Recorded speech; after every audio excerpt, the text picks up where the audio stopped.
saveur divine. Cette bonne nouvelle du royaume sera prêchée dans le monde entier pour servir de témoignage à toutes les nations. Alors viendra la fin. Ce pain céleste vous est présenté par Immaculée Niraneza. Bienvenue chers amis, vous tous qui écoutez l'émission Saveur divine. Que la paix de notre Seigneur soit avec vous. Je vous accueille chaleureusement. Si vous écoutez peut-être pour la première fois, sentez-vous les bienvenus dans cette émission. Je prie que la parole de Dieu vous édifie. Elle m'édifie avant que je vous la partage. Alors, je remercie Dieu qui nous a gardés durant toute cette première semaine de l'année 2024. Et nous arrivons vendredi déjà. C'est la fin de la semaine pour nous, en tout cas dans Saveur divine. Je rappelle que nous sommes partis du verset de 3e épître de Jean qui dit « Bien-aimé, je souhaite que tu prospères à tous égards et sois en bonne santé comme prospère l'état de ton âme. » Ça, c'est un vœu qui a été formulé pour vous et pour nous autres. Nous souhaitons vraiment la prospérité à tous égards. Nous souhaitons que vous soyez en bonne santé spirituelle et bonne santé physique. Alléluia. Alors, depuis mardi, je vous ai partagé sur différents sous-titres de ce thème, la prospérité au niveau de notre foi. Aussi, la prospérité passe par le respect des commandements de Dieu. Alors, je dis aussi que la prospérité spirituelle implique la sanctification. C'est ce que je vous ai partagé hier. Ça implique la sanctification.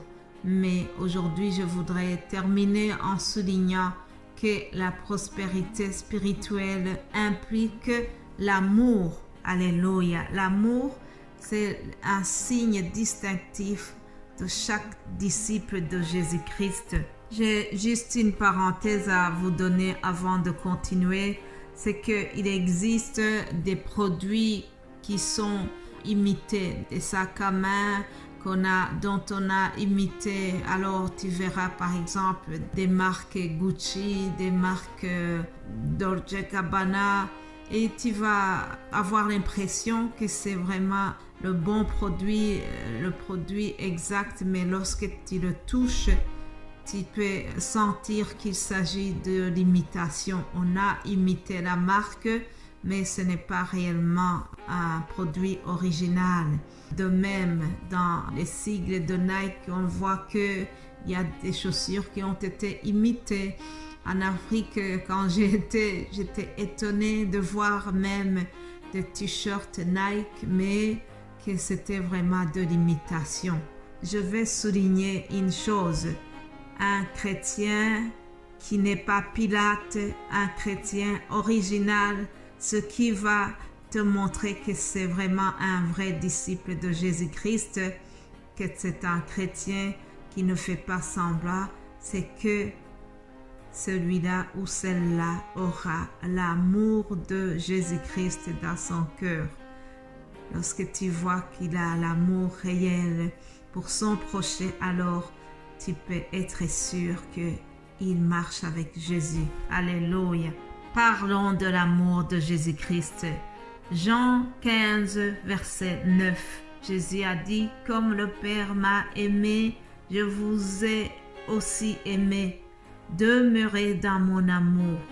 Si vous gardez mes commandements, vous demeurerez dans mon amour, de même que j'ai gardé les commandements de mon Père et que je demeure dans son amour. » C'est tellement clair, il n'y a rien à expliquer, mais Jésus nous dit que le même amour que le Père l'a aimé, il s'agit de cette manière-là que lui aussi nous aime et il veut qu'à notre tour, nous aimons notre prochain de la sorte. Alléluia.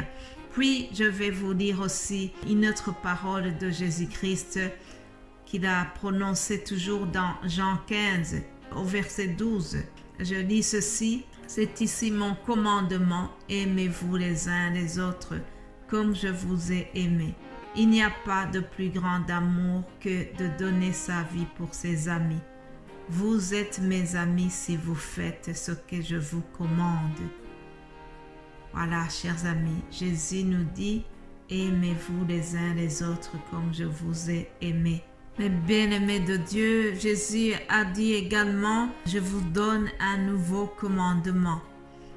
Jean 13 au verset 34, il dit ceci, donc, je vous donne un commandement nouveau, aimez-vous les uns les autres. Comme je vous ai aimé, vous aussi aimez-vous les uns les autres. À ceci, tous connaîtront que vous êtes mes disciples, si vous avez de l'amour les uns pour les autres. Mais bien-aimés de Dieu, Jésus-Christ s'est donné pour nous, il s'est sacrifié pour nous.